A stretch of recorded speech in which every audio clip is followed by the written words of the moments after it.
Boa tarde às senhoras e senhores aqui presentes, às senhoras e senhores que estão nos acompanhando à distância. É com satisfação que, em nome do Almirante Palmer, presidente do Clube Naval, iniciamos o painel 5G na Marinha do Brasil, uma oportunidade em que poderemos mostrar, apresentar aos sócios e aos que nos acompanham o que está ocorrendo em termos de 5G no Brasil, particularmente na Marinha do Brasil.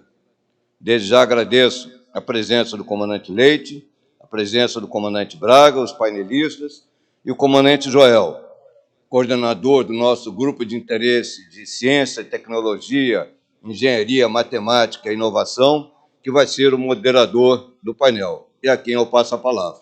Muito obrigado. Eu saúdo inicialmente as autoridades presentes, na pessoa do Almirante Vilhena. Nossos sinceros agradecimentos ao Almirante Palmer, presidente do clube, e ao senhor Almirante Alkfouri, diretor cultural, e sua equipe, por nos disponibilizar a excelente infraestrutura do clube para a realização do presente painel. Este é o segundo painel do CETEM em que abordamos a tecnologia 5G. No primeiro painel, realizado em maio de 2019, cujos anais estão disponíveis no site do clube, discutimos questões conceituais da tecnologia 5G. Naquela época, houve unanimidade entre os especialistas que aqui estiveram ao afirmarem que a internet 5G não deve ser vista como uma evolução das atuais redes existentes, mas sim como uma revolução nas telecomunicações, que irá mudar significativamente nossas vidas. Em 2019, ano de realização do primeiro painel, a tecnologia 5G no Brasil ainda estava em fase de discussão e formatação do seu edital de outorga pela Anatel. Hoje, vivenciamos uma nova realidade. Neste mês de novembro do presente ano, o país, através da Anatel, Agência Nacional de Telecomunicações, concluiu o complexo processo para a outorga do leilão de uso do espectro de radiofrequência 5G, que irá viabilizar a implantação das redes 5G no Brasil. Estamos, portanto, no limiar de uma nova era das telecomunicações, com a entrada em operação do ecossistema 5G no país em futuro próximo. Para discutir essa nova era advinda da implantação das redes 5G no Brasil e consequentes impactos nas comunicações navais, concedemos no CETEM o presente painel 5G na Marinha do Brasil. Com esse objetivo, iremos aqui discutir questões tais como gestão do espectro radioelétrico no mundo e no Brasil, resultados do leilão 5G no Brasil e como a Marinha está se organizando para se adequar a essa nova tecnologia de rede. Para nos falar sobre esses importantes temas, estão conosco os ilustres palestrantes, comandante José Leite Pereira Filho e comandante Cláudio da Costa Braga, aos quais expresso nossos agradecimentos em nome do CETEM. Dando, portanto, início ao evento, chamamos o comandante Leite, que falará sobre a questão de gestão do espectro de radioelétrico e leilão 5G no Brasil. Antes de passar a palavra para o comandante Leite, eu gostaria de ler um pequeno resumo do currículo do Leite. Doutor Leite é oficial de Marinha do Brasil, formado pela Escola Naval, no posto de capitão de mar e guerra do Corpo de Engenheiros Navais. Graduado em Engenharia Elétrica e Telecomunicações pela PUC, Rio de Janeiro. Tem um diploma de PhD e Master of Science em Engenharia de Telecomunicações pela Naval Postgraduate School, Monterey, Califórnia. Recebeu premiação pelo Naval Postgraduate School pelo melhor trabalho de pesquisa entre os doutorandos de 1979. De 1970 a 87, na Marinha do Brasil, o comandante Leite ocupou postos técnicos de direção, incluindo a chefia do Departamento Técnico da Diretoria de Armamento e Comunicações. De 1987 a 1990, na Embratel, exerceu a função de engenheiro e foi chefe da divisão de transmissão do Centro de Operações. De 1970 a 1990, como professor, lecionou no curso de graduação em Engenharia da PUC-RJ e no curso de pós-graduação de Matemática da Universidade Federal Fluminense. De 1990 a 97, na União Internacional de Telecomunicações, UIT, em Genebra, na Suíça, exerceu o cargo de engenheiro sênior encarregado de diversos projetos de cooperação técnica em telecomunicações de abrangência mundial. De 1997 a 2007, Dr. Leite foi conselheiro-diretor da Agência Nacional de Telecomunicações, Anatel, em 2 mandatos sucessivos.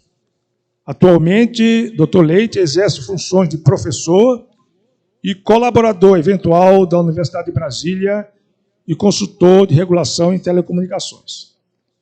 Muito obrigado, comandante Leite, pela sua presença. Passo, então, a palavra ao doutor Leite. Quero primeiro agradecer ao almirante Elco Fury pelo convite, que para mim é uma honra muito grande de estar aqui na Marinha falando sobre esse assunto. Cumprimento aos presentes fisicamente aqui, estou vendo à minha frente o almirante Vilhena, o almirante Boa Vista, Ramírez e outros, e cumprimento aos ausentes em escala virtual. Bom, a organização desse painel, como viram, pelo que falou o Dr. Joel, comandante Joel, é em 2 partes. A minha parte é falar basicamente sobre a infraestrutura do 5G, quer dizer, a parte regulatória e a parte técnica do 5G. A segunda parte, o comandante Costa Braga vai falar sobre a aplicação dessa infraestrutura em termos navais. Como é que a Marinha brasileira poderia utilizar essa infraestrutura do 5G? Eu diria que a parte mais simples é a minha, porque a infraestrutura, hoje em dia, já é bastante conhecida. O que é desconhecido realmente é como utilizar. Então, a utilização da infraestrutura é que é um desafio muito grande. De modo que o comandante Costa Braga, tenho certeza que vai fazer um exercício brilhante para apontar para a Marinha como pode usar essa infraestrutura. Face à minha experiência técnica e regulatória, a nível nacional e internacional, eu vou então falar sobre essa infraestrutura que falam muito, que dizem que é nova, que é 5G. Eu não acho tão nova assim. De fato, até discordo do Joel, é uma continuação das outras gerações, mas vamos então procurar seguir aqui.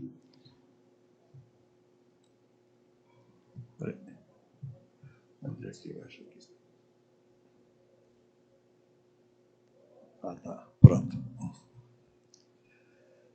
Então, inicialmente, eu vou fazer uma breve introdução e depois falar sobre a gestão do espectro radioelétrico e, finalmente, fazer um resumo do que foi o leilão 5G aqui no Brasil, que acabou de ser concluído. Introdução. Não há dúvida, e acho que todos aqui concordam, que o serviço móvel se tornou, de fato, o principal meio de acesso à internet e às redes sociais. E como são redes e a internet são de fundamental importância hoje em dia, não só para a distração, para a diversão das pessoas, mas principalmente para a economia de um país, então o serviço móvel realmente, com essa característica, é muito importante. Eu ressalto, entretanto, que o serviço móvel, pelo próprio nome, serviço móvel, ele se respalda em uma coisa que é meio escassa. Eu diria até que é um bem escasso da humanidade, que é o espectro radioelétrico. São as radiofrequências. Para fazer um serviço móvel, tem que ter radiofrequência. Então, é fundamental uma gestão eficiente do espectro radioelétrico, tanto a nível nacional quanto internacional.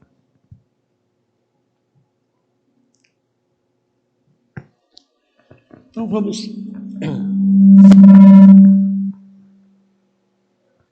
vamos falar sobre a gestão do espectro radioelétrico, primeiro, a nível internacional. Devido à sua importância, existe a União Internacional de Telecomunicações, que é um órgão internacional vinculado à ONU, que é responsável por estabelecer as principais disposições regulatórias a nível internacional para a gestão desse espectro radioelétrico. Dentre os vários documentos e regulamentos da UIT, eu cito o regulamento rádio, Radio Regulation, porque ele estabelece regras muito precisas sobre o uso do espectro. Então, existem conferências mundiais, a Conferência Administrativa de Radiocomunicações e a Conferência de Radiocomunicações, que são exatamente para ajustar essa regulamentação do uso do espectro. O Brasil é membro dessa organização, da UIT, e a maior parte dos países da ONU também são membros dessa organização. Para organizar o espectro,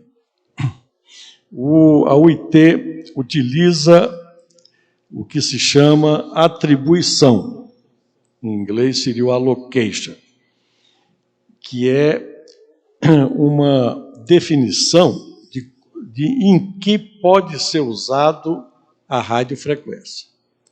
Então, as radiofrequências são divididas em blocos, nós chamamos faixas, e elas são atribuídas a determinadas aplicações. Para isso, o regulamento da UIT divide o mundo em 3 regiões. Região 1, Europa e África. Região 2 são as Américas. Região 3, Ásia. Então, para cada uma dessas regiões e para cada faixa de frequências, é dito qual é a aplicação. Aí embaixo tem um pequeno exemplo ali, da faixa de 890 a 902 MHz, para a região 2, que é a nossa região. Então, em letra maiúscula, tem serviço fixo e serviço móvel. Em letra minúscula, tem radiolocalização. Significa, está em maiúscula e minúscula. Quando é maiúscula, é porque é uma aplicação em caráter primário, portanto, tem precedência. Quando é minúscula, é em caráter secundário.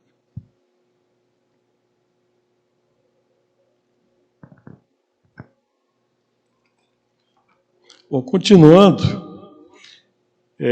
também a UIT, no caso específico do serviço móvel, tem uma organização chamada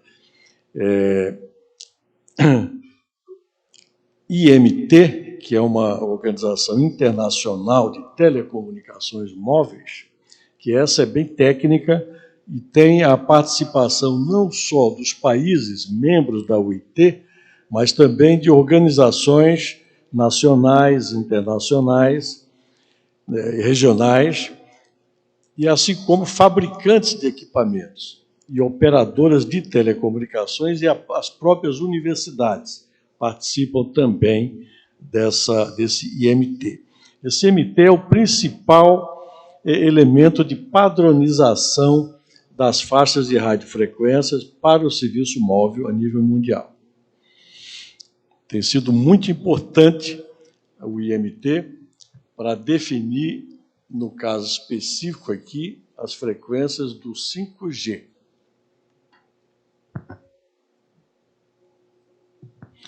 Foi no Brasil. No Brasil, como sabem, nós temos a Agência Nacional de Telecomunicações, em que uma das suas competências é a gestão do espectro radioelétrico aqui no Brasil. Então, a Anatel, ela se dedica, no caso do espectro, a duas partes principais. Uma é a atribuição da faixa e a outra é a destinação da faixa. Qual é a diferença? A atribuição é basicamente o que faz a UIT. Então, nós procuramos seguir a atribuição de radiofrequências da UIT, até porque é fundamental isso para não haver conflito a nível internacional e haver uma escala grande. Se todos os países adotam a mesma coisa, tem uma escala muito maior. Agora, destinação. A destinação é o seguinte: a Lei Geral das Telecomunicações diz que a frequência tem que ser vinculada a um serviço de telecomunicações.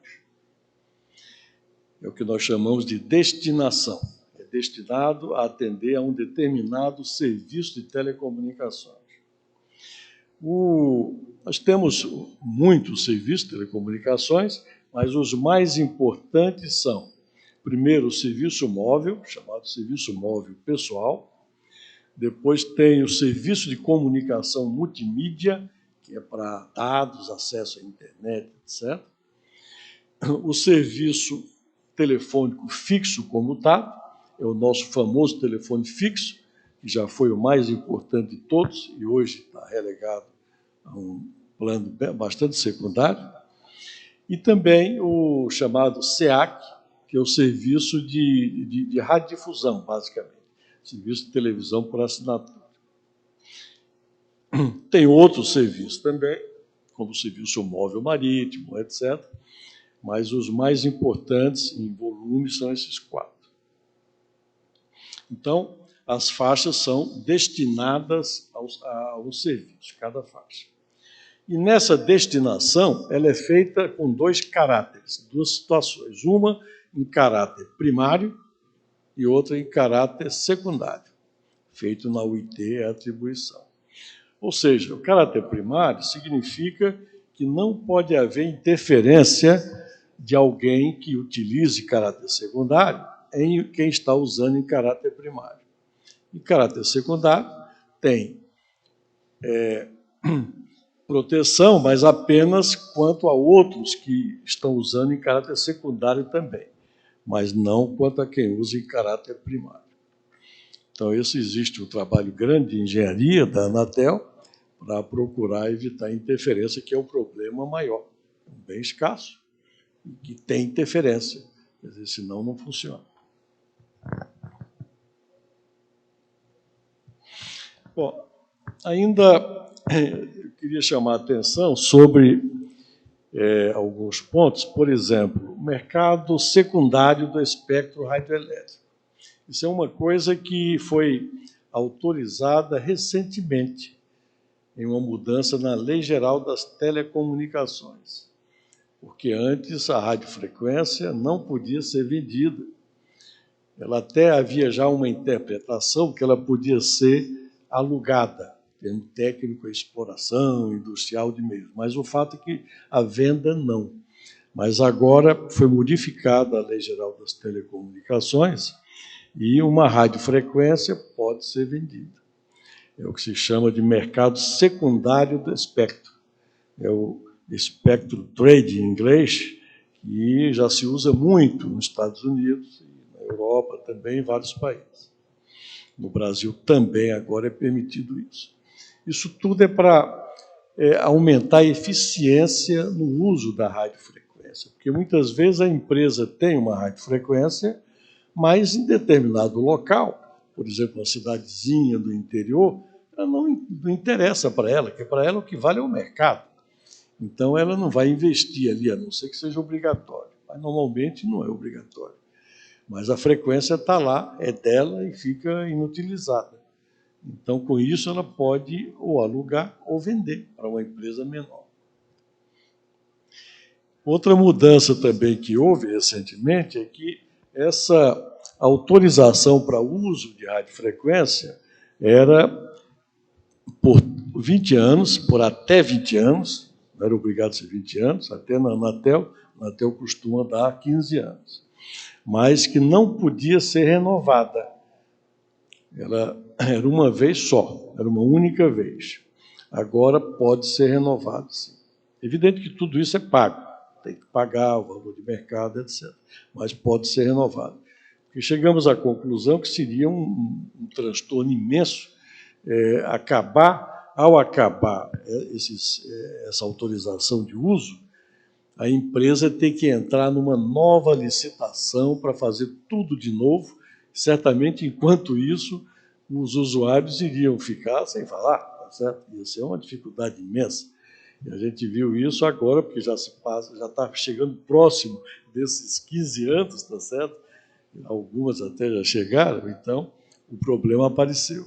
Então, agora pode renovar-se. Também queria chamar a atenção que a Anatel pode reservar radiofrequências para uso militar. E isso é uma das possibilidades que tem também, sem licitação. Existe um plano chamado Plano de Atribuição, Destinação e Distribuição de Faixas de Radiofrequências, que é muito importante, porque neste plano, é um plano grande, tem para cada faixa de radiofrequência qual é a atribuição dela a nível mundial, pela OIT, qual é a atribuição dela no Brasil, para que serviços essa faixa é destinada e outros detalhes. Então, é um documento realmente importante e que tem que estar sempre atualizado. Bom, características do 5G. Se existe 5G, é porque deve ter 1G, 2G, 3G, 4G, tá certo? Então, eu fiz um pequeno resumo aí dessas outras das gerações anteriores, tá? 1G, por exemplo, surgiu em 1982. Muitos aqui devem lembrar, era apenas uma caixa grande, não tinha nada a ver com o celular de hoje, era uma caixa grande, a tecnologia era analógica, inclusive, e só transmitia voz, era um telefone, como se fosse um telefone fixo que se movimentava, tá certo? O 2G, que foi 10 anos depois, aliás, as gerações, é interessante que elas surgem aproximadamente a cada 10 anos. Então, 10 anos depois, em 1992, surgiu a segunda geração, que já é um aprimoramento, portanto, do 1G. Essa segunda geração acrescentou mensagem, esse short message, Quer dizer, mensagem, além da voz, mensagem também, o poder transmitir um recado, uma mensagem escrita. A velocidade já aumentou um pouco para 64 kilobits por segundo. Finalmente, o 3G é que foi já uma mudança grande mesmo, porque o 3G permitiu acesso à internet. Então, para isso, a velocidade teve que ser aumentada substancialmente. Então, entraram novas frequências, a velocidade aumentou para 2.000 kilobits por segundo, dessa ordem, e começou a fazer diferença. Foi a partir daí que nós começamos a utilizar realmente a internet. Foi nessa época. Em seguida veio o 4G, que é basicamente o aprimoramento do 3G, mas que acrescenta vídeo, acrescenta imagem viva. Então, isso consome muita capacidade de espectro, mas foi possível porque a velocidade aumentou bastante, para uns 10.000 kilobits por segundo. E, finalmente, agora chegamos no 5G, em 2020, já começou em alguns países, né, no ano passado. A característica principal, a contribuição principal do 5G é o tal do IoT, que é a Internet das Coisas, né? Internet das Coisas, o que é? É basicamente uma máquina falando com outra máquina. Porque hoje, até o 4G, o que nós temos, de um lado, a comunicação entre o ponto A e o ponto B. Um desses pontos é sempre um ser humano que está ali falando. Do outro lado, costuma ser um ser humano, mas pode ser também um computador. Mas, normalmente, são dois seres humanos falando ali. Mas, pelo menos, de uma ponta é um ser humano. A internet das coisas pode ser uma máquina falando com outra máquina. Nós vamos falar um pouquinho mais sobre isso.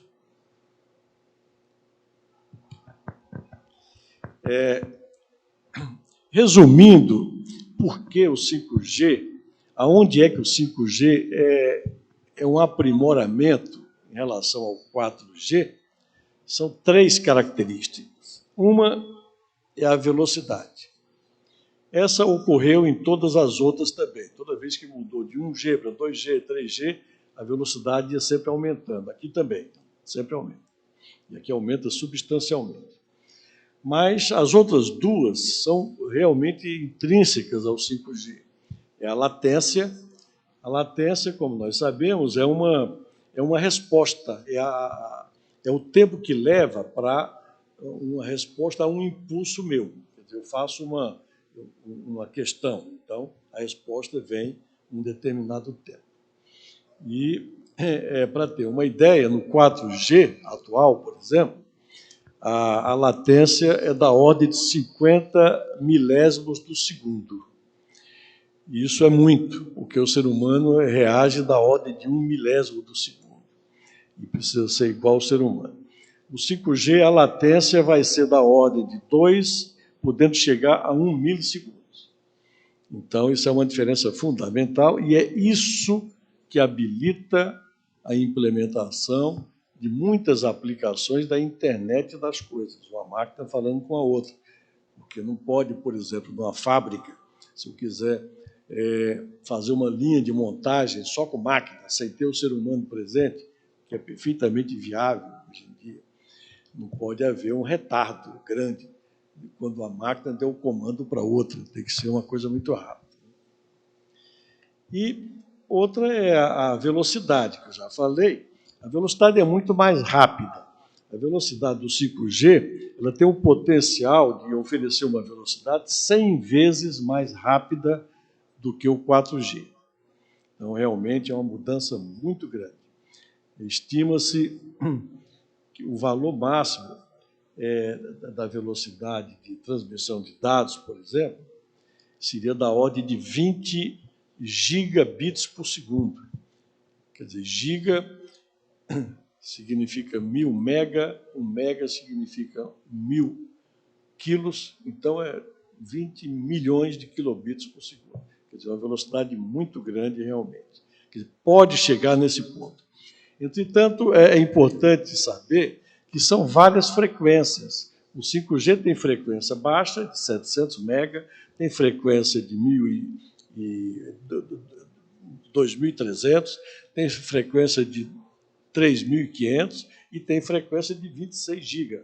Então, há uma variedade muito grande de frequência. E isso, quando muda a faixa de frequência, pode mudar muito a velocidade também. Porque aí a largura de banda é diferente também. Então, na prática mesmo, pode-se afirmar que a velocidade do 5G vai variar entre 50 megabits por segundo e 3 gigabits por segundo. Quer dizer, isso só comparando com o que chamam hoje em dia 4,5G, que é um 4G aprimorado, 4,5G chega no máximo a 20 megabits por segundo. Então, nós estamos falando aqui que o 5G vai chegar no mínimo a 200 megabits por segundo aqui no Brasil. Outra é a capacidade. A capacidade é função da largura de banda. Quer dizer, quando eu tenho uma frequência mais elevada, costumo ter uma capacidade bem maior. Então, isso possibilita muito mais gente funcionar usando o mesmo sistema, tá certo? Sem haver engarrafamento.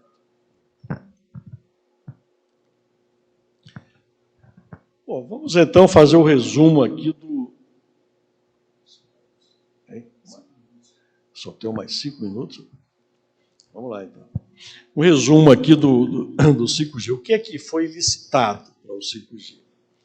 Foi um pouquinho na faixa de 700 MHz, que é uma faixa baixa, 20 MHz só, na faixa 2,3 GB, 90 MHz, e a faixa principal do 5G é a de 3,5 GHz. Por que a principal? Primeiro porque tem uma largura razoável de 400 MHz, mas que ainda não é uma faixa muitíssimo elevada, como é a última aqui, que é 26 GHz, mas que está havendo um investimento grande no mundo todo. Então, isso significa que tem muito equipamento sendo fabricado nessa faixa. Então,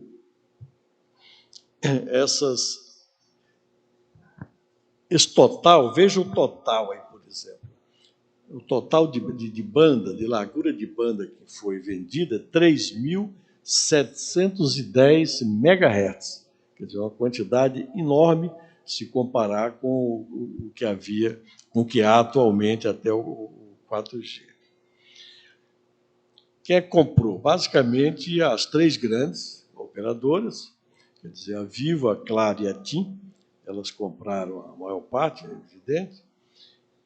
As 2 empresas também pequenas, mas já existentes, Algar, lá em Minas Gerais, e Sercontel, também compraram alguma coisa. O que é novidade é que 6 pequenas empresas, isso é muito bom para a competição, que trabalhavam basicamente oferecendo internet, mas internet fixa, não era móvel, era fixa, usando fibra ótica, inclusive. Essas empresas também se interessaram em comprar frequência. Essas empresas, uma delas comprou aí a faixa de 700 MHz, outra comprou faixa de 3,5, e são quem? BrisaNet, Winit, Cloud 2U, Neco, Flylink e o consórcio 5G Sul. São empresas que a gente nem ouve falar, porque são empresas que trabalhavam mais no interiorzão, em cidades pequenas, oferecendo acesso à internet, até de fibra ótica, mas no interior. Por exemplo, eu conheço bem essa da minha terra aqui, que é BrisaNet. É uma empresinha que nasceu numa cidade do Ceará chamada Pereiro. Eu nunca tinha ouvido falar, mesmo eu sendo cearense. Pereiro. E essa empresa, hoje em dia, olha, já ocupou o Nordeste inteiro com fibra ótica e, nessa licitação, investiu mais de R$1 bilhão para comprar frequência. É uma empresa que, eu falando com o dono dela uma vez, o Roberto, ele me disse que consegue vender internet fixa para para a favela, para comunidades no interiorzão do Brasil. Eu digo, mas como? Então, chega lá, coloca e espalha por tudo quanto é casa ali em volta, e mesmo o pessoal ganhando Bolsa Família, paga direitinho e ele tem lucro.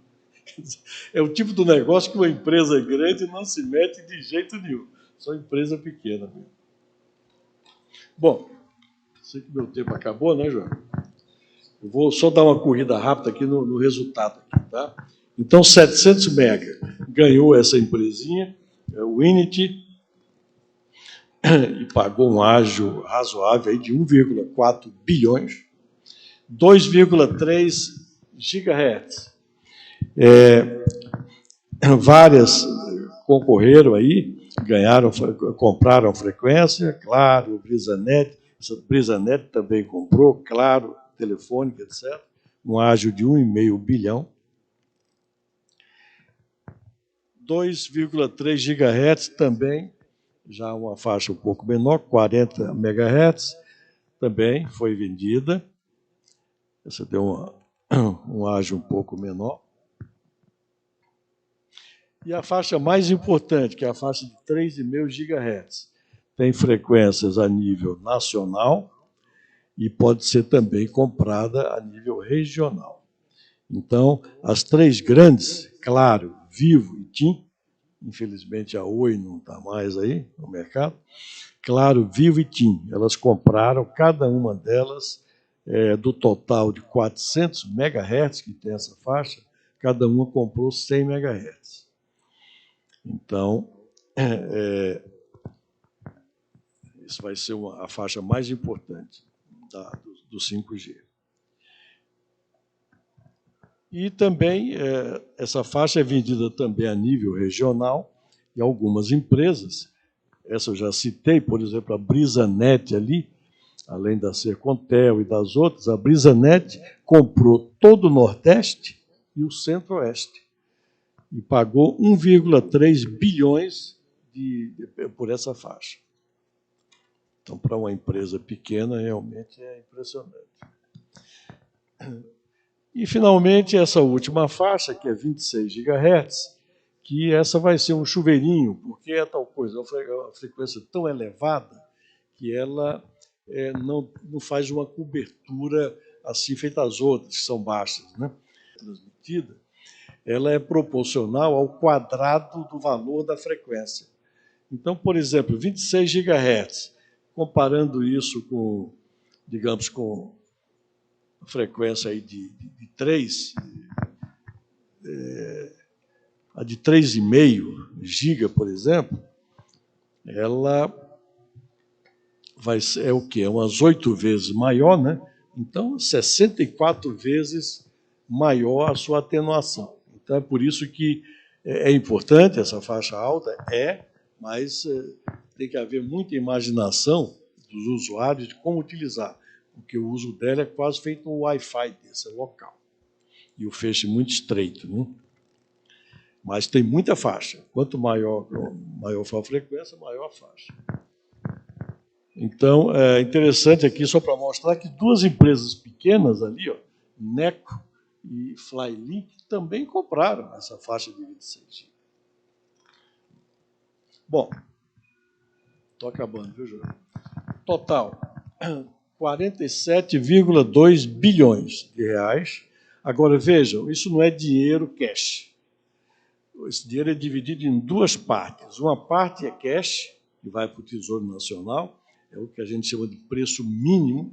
Agora, tudo aquilo que é acima, que são os compromissos de cobertura que ela tem que fazer, e o próprio ágio na venda, então, eles têm um preço. Então, o preço, de fato, é composto do valor mínimo, que é pago cash, mais os compromissos que a empresa assume, que tem um valor que normalmente é muito maior. Essa daqui acho que não precisa falar sobre ela. Vamos lá, aqui é o final. Compromissos, né? Os compromissos são enormes, né? Por exemplo, todas as sedes municipais têm que ter 5G dessa forma. 1.174 municípios com mais de 30 mil habitantes tem que ter pelo menos 3 prestadores oferecendo 5G. 4.396 municípios com menos de 30 mil habitantes, pelo menos uma prestadora. 391 sedes municipais tem que ter 4G. Tem algumas obrigações que foram estabelecidas que não são do 5G, são do próprio 4G, porque muitas vezes é mais prático até, porque já existe o 4G. 7.430 localidades tem que ter também 4G ou tecnologia superior. As rodovias, 31 mil quilômetros de rodovias, 503 sedes municipais tem que ter backhaul. Backhaul é a comunicação de longa distância, nós chamamos de backhaul, né? E tem que ser fibra ótica, que substitui o micro-ondas, que a micro-ondas hoje em dia não tem mais a capacidade adequada. Então, está sendo substituído por fibra ótica e é estratégico para o país, que todo município seja interligado com fibra ótica. E também 3,1 bilhões de reais para a conectividade das escolas. Então, isso é o dinheiro que vem dessa 26 GHz. O que foi arrecadado com a frequência de 26 GHz, o dinheiro vai ser para atender a conectividade de escola pública, né?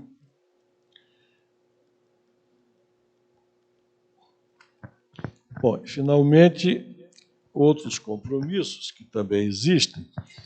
É interessante relembrar aqui que, por exemplo, as 3 empresas grandes que compraram a faixa de 3,5, que é a mais importante, quer dizer, a Claro, a Vivo e a TIM, elas têm obrigação de arcar com os custos da rede privativa de comunicação da administração pública federal.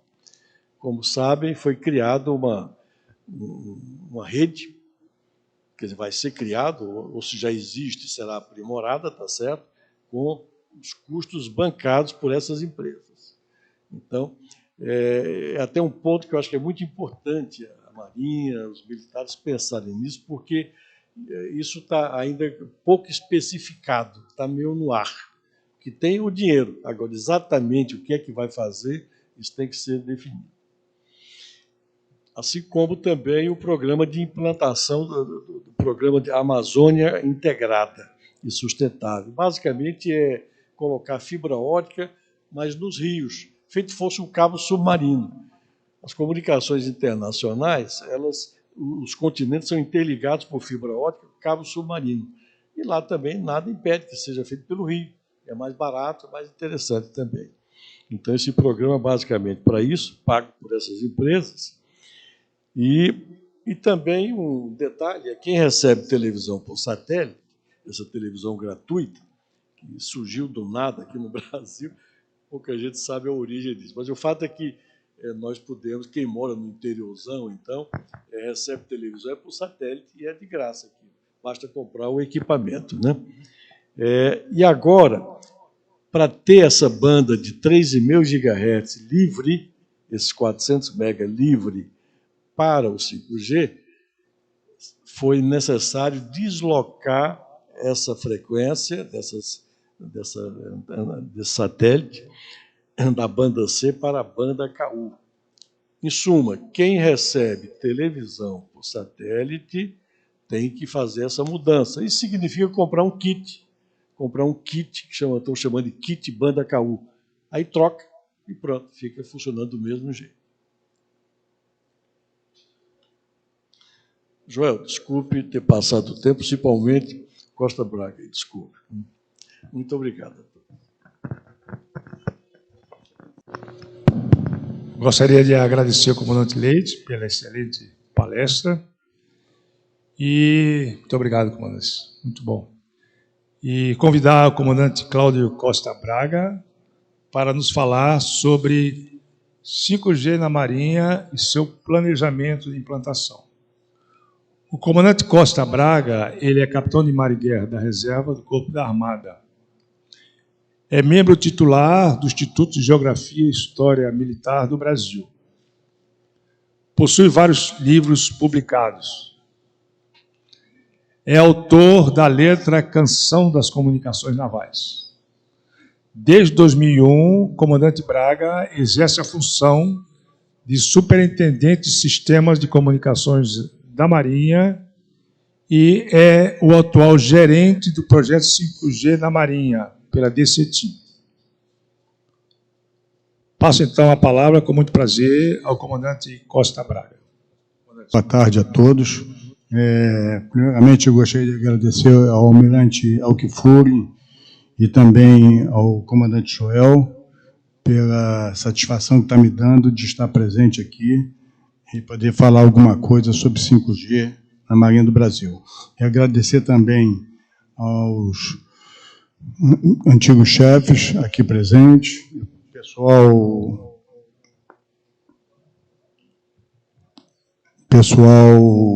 também de casa em home office assistindo, e vou tentar ser mais rápido aqui na minha apresentação.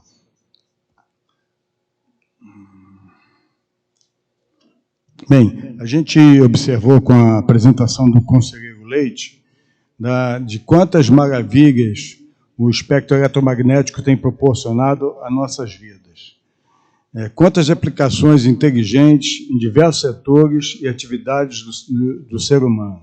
Comunicações, medicina, transporte, energia, segurança pública, enfim, uma infinidade. Eu costumo dizer para quem eu falo que se oferecerem para os senhores uma barra de ouro ou uma frequência, fiquem com a frequência. Com certeza ela dará muito mais lucro. Como o conselheiro Leite mencionou, e de antemão também já peço desculpa, conselheiro, se eu tiver que repetir alguma coisa aqui do senhor para me ajudar na minha apresentação. O espectro é um bem finito, né? Como todo mundo sabe, é um bem finito e, graças à tecnologia, ele tem permitido a sua melhor utilização, em proveito de atividades que o ser humano exerce. Não é de muito tempo, não é de muitos anos, que isso começou a revolucionar a vida do ser humano. A gente observa, eu não posso deixar de mencionar aqui, uma figura que se chama o padre Roberto Lendo de Moura. Antes dele, nós conhecemos a história de Marconi, que em 1895 fez uma transmissão radiotelegráfica na Itália, depois ele confirmou ela em 1901 na Inglaterra, com a Península do Labrador, mas não podemos deixar de mencionar que o padre Lendel de Moura já tinha feito um experimento comprovado, saído em jornal em São Paulo, de uma transmissão radiotelefônica, não foi nem de radiotelegráfica, foi de radiotelefônica, muito mais complexa, em 1899, em julho de 1899. E, infelizmente, ele não ficou com a fama. Quem acabou ficando com a fama foi um canadense que fez essa experiência mais de um ano depois, nos Estados Unidos, e por ter feito lá, ele ficou com a fama de ter sido o primeiro a fazer a radiotelefonia.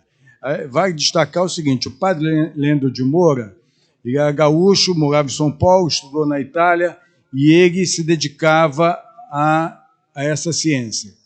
E, em 1899, ele fez uma transmissão radiotelefônica, tudo custeado por ele próprio. Ele tinha seu próprio laboratório em São Paulo, em Sorocaba. Só que ele era padre, e o que ele fez era um sacrilégio. Ninguém podia conseguir fazer isso a não ser Deus. Então, todo o laboratório dele foi destruído e ele foi deslocado pela igreja para o interior de São Paulo, numa cidade onde não tinha nem energia elétrica. Mas, de qualquer forma, a Marinha do Brasil sempre esteve muito ligada às radiotelecomunicações, desde os seus primórdios. Tanto é que, já no início do século passado, ela encaminhou 3 oficiais da Marinha do Brasil para a Alemanha para estudar o processo de geração de sinal por centelhamento à distância, em alemão, Telefunk, que depois se tornou uma empresa, né? E esse centelhamento à distância depois passou para a válvula, mas, de qualquer forma, a Marinha mandou esses 3 oficiais. Logo de início, ela já começou a instalar uma estação. Nossa primeira estação radiotelegráfica foi no que hoje conhecemos como Batalhão Naval, na Ilha das Cobras. E qual era a grande importância naquela ocasião?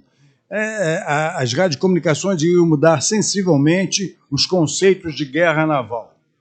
Os conceitos de guerra naval empregados naquela ocasião iriam ser totalmente modificados com as radiocomunicações. Vale destacar que a primeira ocasião, a primeira batalha naval conhecida e registrada como tendo sido usado a radiotelegrafia foi a batalha naval de Tsushima entre a Rússia e o Japão.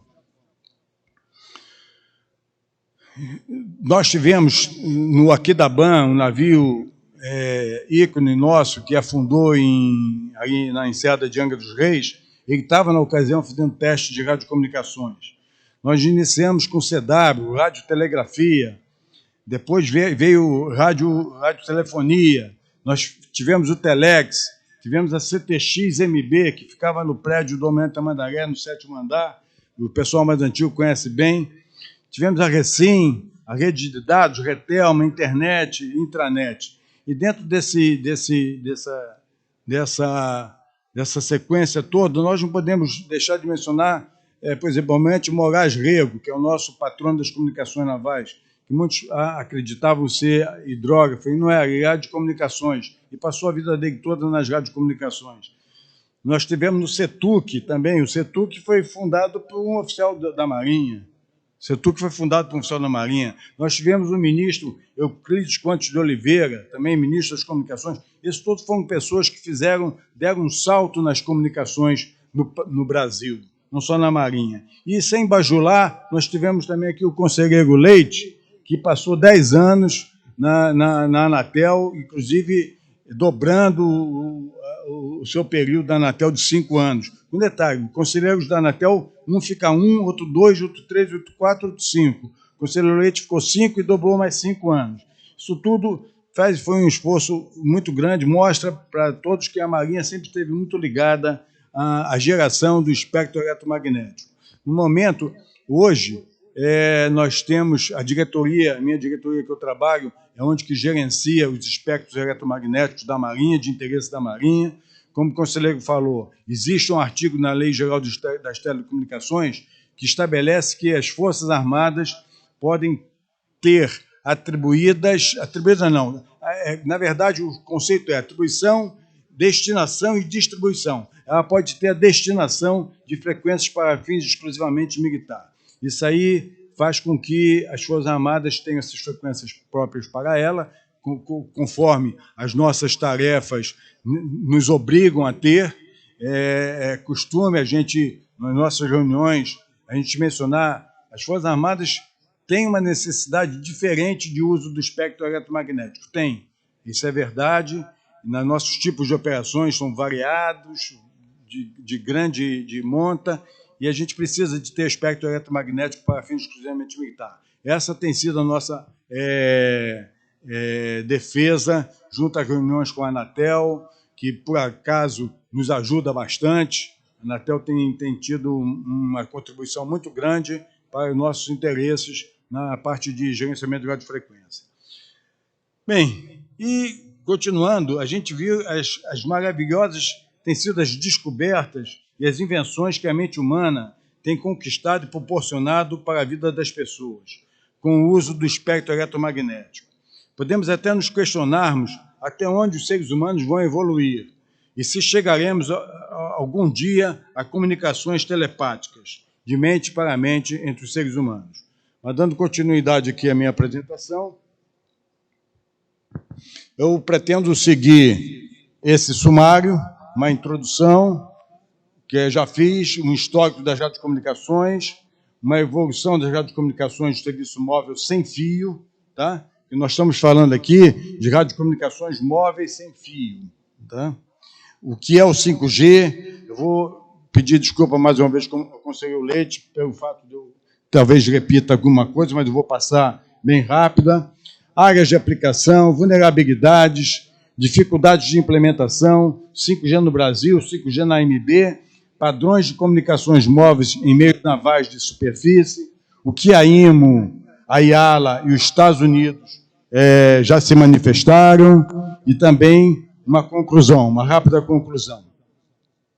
Bem, na MB, o assunto 5G está sendo acompanhado por um grupo de trabalho intersetorial. A Marinha é dividida por setores, órgãos de direção setoriais, e cada órgão desse tem um representante nesse grupo de trabalho. Essa portaria do Ministério das Comunicações foi quem estabeleceu as diretrizes para o processo licitatório dessas radiofrequências aqui mencionadas. Vale destacar que, depois de um longo processo de estudo e análise muito bem conduzido pela Anatel, ocorreu uma licitação no dia 4 de novembro desse mês, no início desse mês. Bem, o 5G, como já mencionado aqui anteriormente, o 1G analógico, voz, o 2G digital, voz e dados, SMS, né?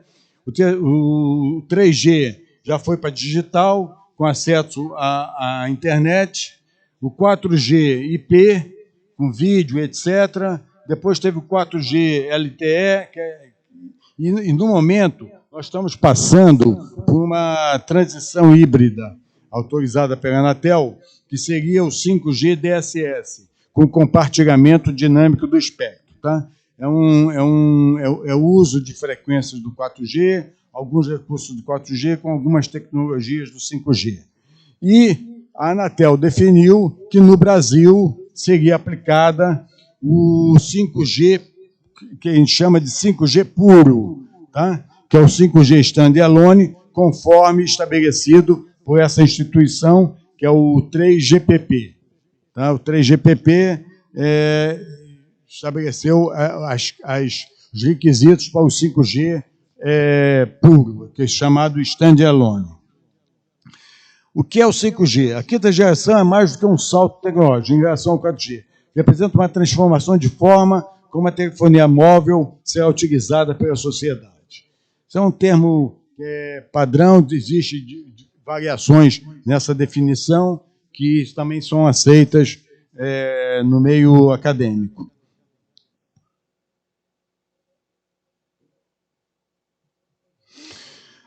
As comunicações móveis, essas são as características do 5G, como já mostrado aqui, eu vou passar bem rápido, que é alta velocidade, maior número de dispositivos, já é esperado dispositivos de ligação simultânea da ordem de 1 milhão, conectados simultaneamente, isso significa 50 a 100 vezes o 4G. A redução do tempo de resposta, que a gente chama de latência, né? Menor do que 10 milissegundos, imagina-se chegar de 1 a 5 milissegundos. Maior capacidade de banda, alta confiabilidade, maior eficiência energética dos equipamentos, economia e sustentabilidade. Tá? Isso através dos recursos que serão empregados, deverão consumir menos energia do que os atuais. Tem também uma característica importante, que são as antenas MIMO, chamadas de MIMO, múltiplo acesso, múltiplas entradas e múltiplas saídas. São várias antenas em única célula de transmissão. Isso é uma tecnologia nova também, que está sendo apresentada, e essas antenas são muito caras. Áreas de aplicação. A aplicação de 5G no Brasil, que é um país continental e de grande diversidade socioeconômica e geográfica, envolve assuntos e tarefas das mais complexas.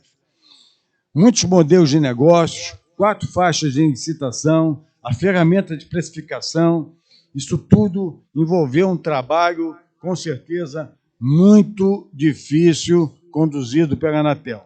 Não deve ter sido fácil estabelecer essas regras para a licitação das frequências do 5G. Comunicações críticas, alta performance, confiabilidade, baixa latência, veículos autônomos, telemedicina, enfim, de uma gama enorme de utilização, de aplicação. Banda larga móvel de alta performance, vídeos em 3D, internet das coisas. 5G exigirá investimentos de bilhões de dólares. Áreas de aplicação, continuando na parte de alta performance, alta confiabilidade, baixa latência, veículos autônomos, como eu mencionei, automação industrial, no que se chama da indústria 4.0, redes elétricas inteligentes, telemedicina, etc. Na banda larga móvel de alta performance, até 10 gigabits por segundo, vídeos de 3D, banda larga de alta performance, realidade aumentada, videoconferência imersiva, isso é importante, experiência única de acesso multimídia para usuários.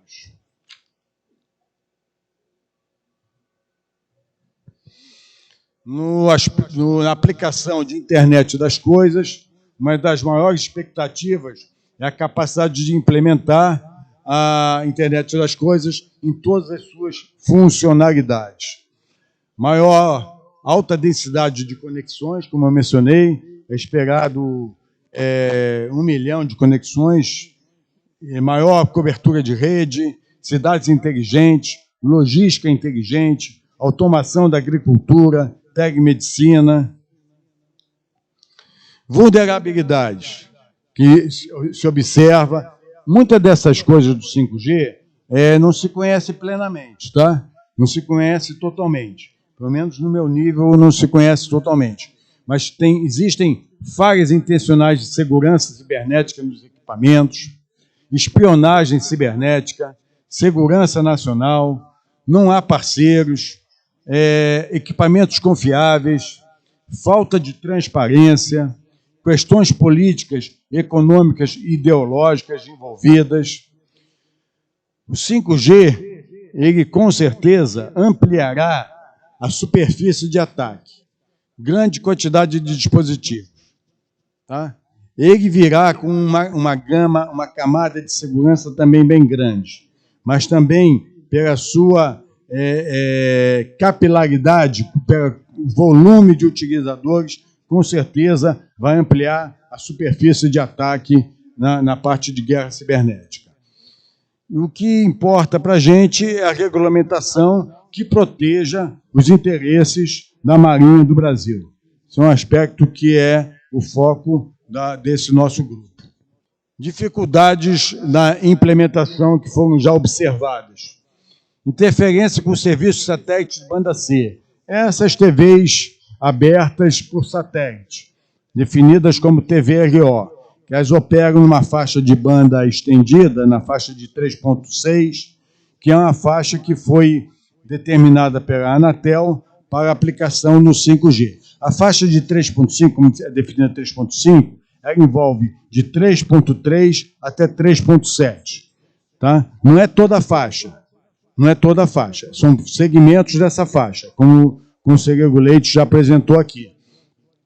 Mas, de qualquer forma, nessa banda C, os utilizadores de antenas satelitais de TV aberta serão cadastrados e irão receber um kit, que é o kit banda KU, para se deslocarem para a recepção dessa TV aberta na banda KU. Em virtude do comprimento de onda milimétrica, os sinais presentes do 5G são mais suscetíveis às perdas por presença de obstáculos e alterações climáticas, chuva. A tendência é a utilização dessas faixas de frequência cada vez mais acima. Hoje já se regula a faixa de 100 GHz. Em estudos recentes, parece que já estão contornados, a faixa de 60 GB, o átomo do oxigênio interferia na propagação da faixa. Mas isso aí, com certeza, haverá uma solução tecnológica para isso. As faixas de frequências mais altas exigirão maiores investimentos em infraestrutura e desenvolvimento de novos equipamentos, novas antenas.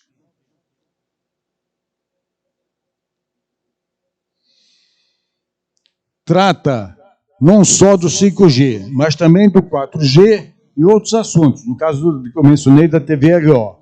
Existe também o assunto sobre a rede privativa de comunicações da Administração Pública Federal de propriedade da União. Isso é uma rede fixa nacional, tá? E deve ser criada uma entidade, tá, que irá administrar isso daí. Chama-se Empresa Administradora de Frequência.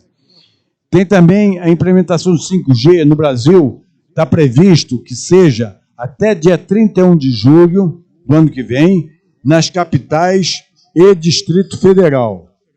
Tá? A disponibilidade, como mencionado aqui pelo conselheiro Leite, daquelas empresas que ganharam, aquelas 4 empresas que ganharam, foram contempladas com essa faixa de 3.5 para implementar no Brasil. Existem muitas incertezas quanto às redes 5G não confiáveis, tá? Imposição de padrões de segurança para a sua implementação. Isso tudo são dificuldades para a sua implementação. Como mencionado, a faixa de frequências distribuídas em várias bandas, né? Nessas faixas daí, basicamente, 80 e poucos % são de contrapartida, tá? O restante da percentagem é em dinheiro que vai para o Tesouro Nacional.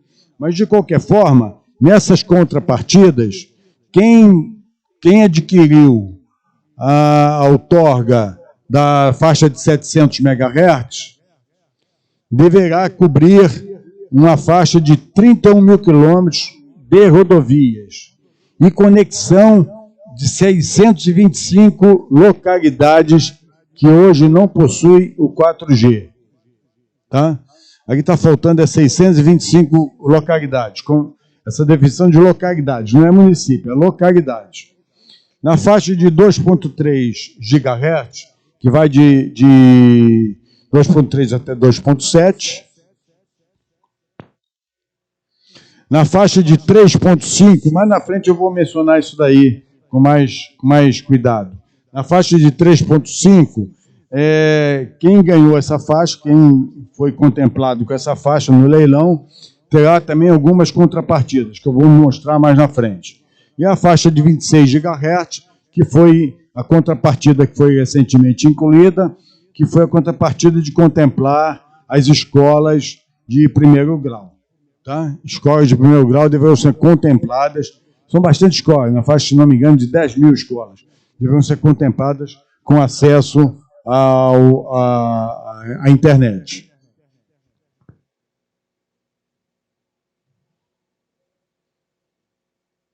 A faixa de 3.5 GB, como mencionei, a rede privativa de governo, a rede móvel do Distrito Federal para a segurança pública, defesa, serviço de socorro, emergência, resposta a desastre e outras atribuições críticas do Estado. Também, essa faixa, quem recebeu essa outorga, nessa faixa deverá fazer contrapartida na terceira etapa do Programa Amazônia Integrada Sustentável. O Programa Amazônia Integrada Sustentável nada mais é do que a passagem de cabos de fibra ótica por toda a Amazônia. Por toda a Amazônia, os rios da Amazônia e não só a carga principal do Amazonas, nem dos Solimões. A transferência, a migração da TV aberta para o satélite em banda Charlie, que se chama TVRO, e a faixa de 26 GHz para a internet móvel para escolas públicas de educação básica.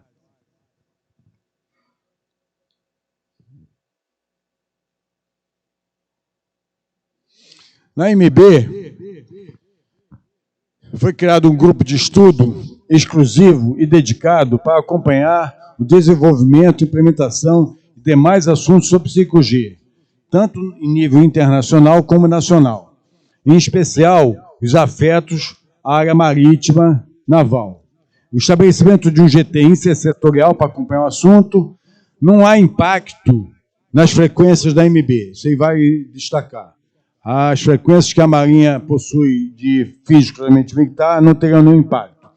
É difícil estabelecer uma temporalidade de curto, médio e longo prazo para a implementação de uma tecnologia pouco testada e de conhecimento tão restrito, tá? Em especial no que se aplica à guerra naval. Não é previsto o desenvolvimento de uma estrutura específica militar no momento. O planejamento da capacitação técnica em todos os níveis de formação na MB. Isso aí já existe um planejamento nesse sentido, de graduação a nível de mestrado e também a nível de formação, com enfoque voltado para o 5G. Existe também ampliar e incrementar a capacitação técnica sobre 5G, já dos profissionais envolvidos com a tecnologia da informação e comunicações e defesa cibernética na MB.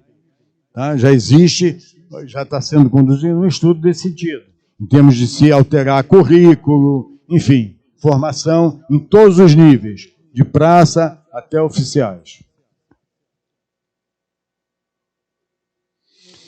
Inicialmente, imagina-se o emprego do 5G em GLO, né? Esse é um artigo 142 da Constituição, que significa a garantia da lei e da ordem. A aplicação também em educação, na cadeia logística, na cadeia de saúde. Na Marinha também nós estamos nesse processo de acompanhar, identificar e implementar na MB a capacidade de uso da tecnologia 5G na área de ensino, de forma presencial e à distância, bem como em proveito da teleconsulta, da telemedicina, a fim de minimizar a ida de militares e dependentes aos hospitais e policlínicas navais, além de troca de informações entre os médicos. Isso tudo é vislumbrado nesse GT. Outro detalhe também é identificar as áreas críticas sensíveis da MB que devem ser preservadas dos riscos do emprego de 5G.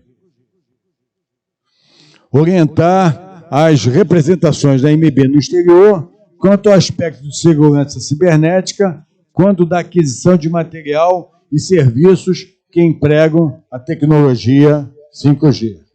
É também de suma importância acompanhar os possíveis problemas de segurança cibernética que advirão da nova tecnologia, propondo soluções preliminares preventivas quando surgirem.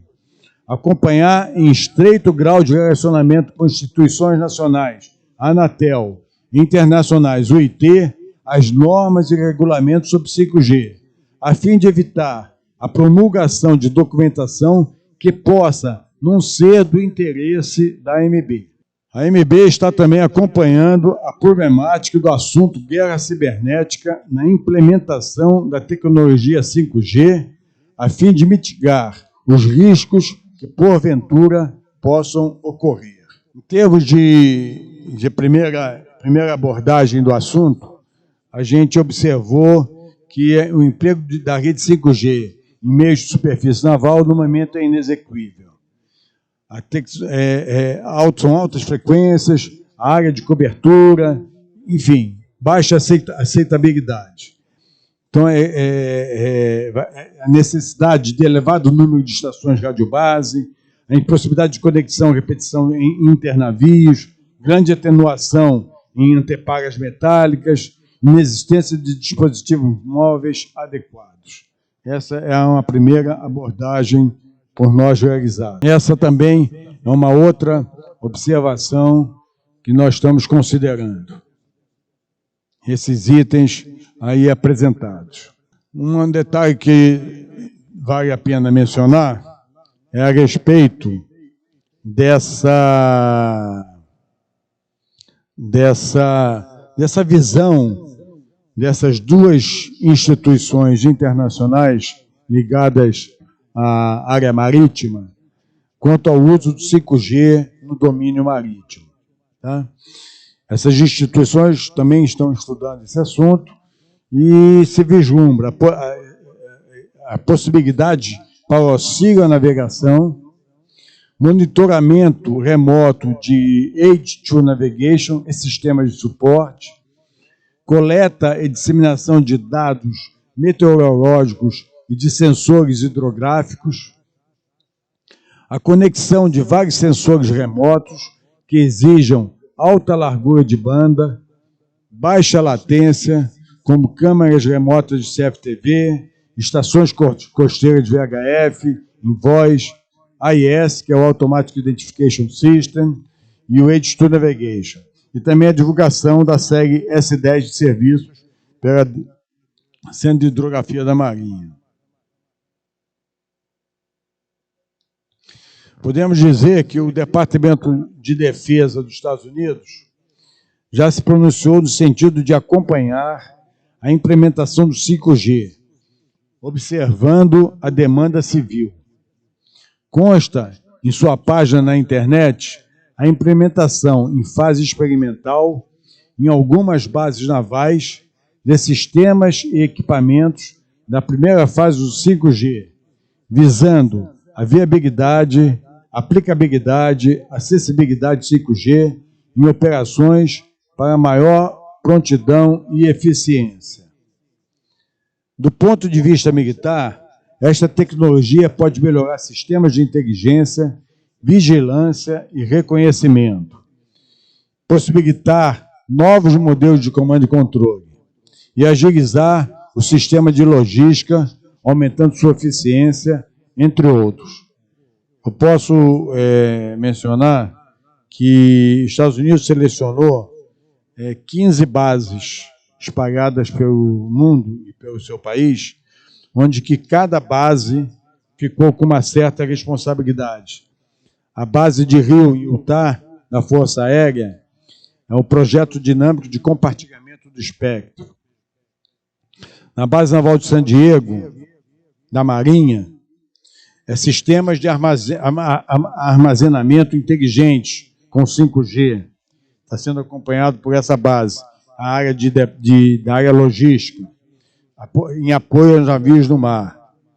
Na base logística de Albany, na Geórgia, o Corpo de Fuzileiros Navais está também fazendo experiências com armazéns inteligentes, operação de veículos autônomos para gerenciamento de estoque. Na base conjunta de Lewis, em McShore, o Exército está fazendo experiências com tecnologia 5G, visando a prontidão e a formação tática com a utilização de realidade virtual. Na Força Aérea de Nellis, na base da Força Aérea de Nellis, estão estudando comandos e controle, aplicações de comando e controle resilientes, em veículos também autônomos e interligados pela rede 5G. Na Estação Naval de Norfolk, da Marinha, está estudando a conectividade do cais com seus navios. Na verdade, o que a gente observa, uma das coisas que a gente observa nessa tecnologia 5G, é que não deverá chegar mais cabo de fibra ótica na sua casa. A gente imagina que as transmissões do 5G serão das estações de rádio base, diretamente para as residências, onde terá um dispositivo que aí fará a distribuição internamente dentro da sua casa. Aí pode ser até fibra ótica. Mas, de uma maneira geral, não haverá a cabeação de fibra ótica nesse percurso estação radiobase e residência. Isso aí, tudo que eu estou falando, são tudo estudos e acompanhamento. Não quer dizer que é assim que vai acontecer e vai se processar. Na base de Pearl Harbor, da Marinha e da Força Aérea, estão estudando a prontificação de alerta de aeronaves, empregando aeronaves, empregando a tecnologia 5G e também na área de manutenção. Enfim, os Estados Unidos já determinou que essas 15 organizações militares dela, espalhadas pelo mundo, acompanhassem esse processo. E o Departamento de Defesa também já se pronunciou de que pretende ser cliente maior e impulsionar novos desenvolvimentos de aplicação do 5G. E quer tomar a liderança mundial. E está incentivando também uma coisa que se chama tecnologia nova, que se chama redes abertas, que são Open RAN. quer também aumentar as parcerias no aspecto 5G. Os Estados Unidos já disponibilizou, nessa fase inicial, 600 milhões de dólares para esse início do 5G nos Estados Unidos, com essas 15 instituições militares. E já tem um projeto de lei no Congresso para aprovar mais 1,5 bilhão de dólares para dar continuidade ao desenvolvimento do 5G com aplicação militar. E nos Estados Unidos também estão envolvidos diretamente na implementação do 5G o Conselho Econômico Nacional e o Conselho Nacional de Segurança, além de todas as demais instituições que nós conhecemos de segurança nos Estados Unidos. Fazendo uma rápida conclusão, bem, na Marinha do Brasil, vamos acompanhar o assunto e possíveis desdobramentos na área de segurança cibernética que possam impactar a defesa ou a Marinha do Brasil.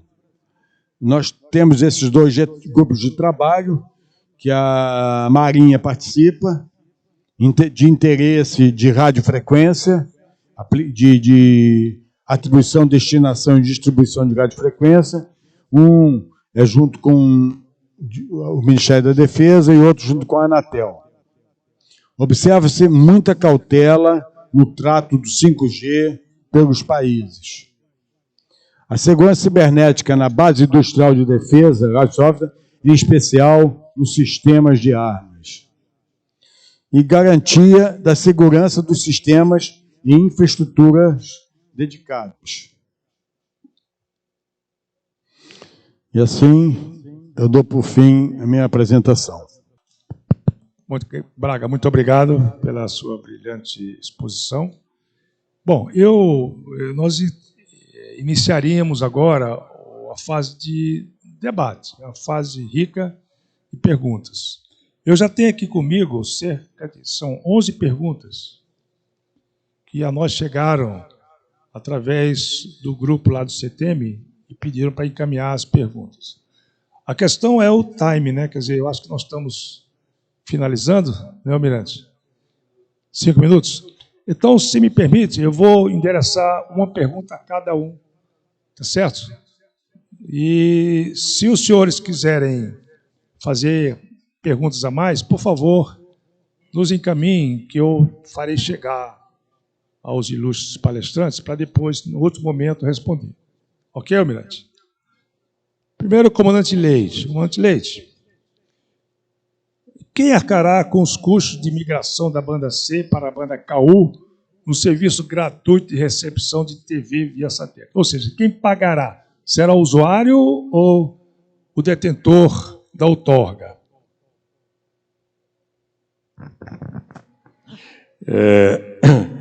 Bom, quem vai pagar, se tiver que pagar, são as empresas Claro, TIM ou Vivo, que foram as que compraram a faixa de 3,5. Agora, quem tem direito de receber são outros 500. Pelo que está no edital, são aqueles que são integrantes do Cadastro Único para Programas Sociais do Governo Federal. Então, não é todo mundo, tá? Tem que estar inscrito nesse cadastro. Perfeito, muito obrigado. Comandante Braga, como a Marinha pretende implantar o programa que o senhor citou, programa de capacitação de pessoal técnico, eu estenderia nas áreas de novas tecnologias, não apenas 5G, IoT, IA, segurança cibernética, etc. Ou seja, existe algum planejamento de entrada, realmente, de implantação desse treinamento? Obrigado, comandante. Sim, com certeza existe. Na área de cibernética já existe uma estrutura bem expressiva, não só da Marinha, mas também das Forças Armadas. Na área da guerra cibernética, defesa e ataque, guerra cibernética. Na área de capacitação, a Diretoria de Comunicações e Tecnologia da Informação, a Organização Militar orientadora técnica dessa área. Então, na elaboração de programas, de cursos, de formação, de entrada de novos oficiais por concurso, também na parte de formação de praça, na formação de oficiais, já estão sendo modificados os currículos, já visando essa nova tecnologia. E também na qualificação de pessoal para mestrado, a Marinha já orienta nessas instituições. Recentemente nós tivemos uma oficial fazendo mestrado na PUC, onde que o foco dela foi na área de 5G, tá? Nessas faixas de frequências que a Anatel limpou, a gente chama de limpou. A Anatel limpa essas faixas. Chama assim que é o termo utilizado. E também na preparação, no planejamento de novos qualificações de oficiais em mestrado, tanto no Brasil como no exterior, já é especificado os requisitos para a tecnologia 5G. Isso já está sendo feito pela Diretoria de Comunicações e Tecnologia da Informação da Marinha. Bom, muito obrigado. Se os senhores da plateia quiserem depois nos endereçar alguma pergunta, por favor, não se encanhem, fiquem à vontade. Só que o momento da resposta não será agora. Nós iríamos, num segundo momento, fazer chegar aos nossos palestrantes as perguntas, assim como as 10 perguntas que estão aqui conosco. Quero agradecer em nome do CTM, comandante Braga, comandante Leite, pela excelente palestra, e devolver a palavra ao almirante Eucfuri. Mais uma vez, em nome do presidente do Clube Naval, almirante Palme, agradeço a presença de todos, agradeço a equipe técnica com Carlos e Reinaldo, que proporcionaram essa oportunidade de transmissão para quem está à distância também, e em especial agradecimento ao CTM por nos proporcionar essa tarde de grandes conhecimentos. E aos palestrantes, entrego o certificado de participação com os agradecimentos do Clube Naval.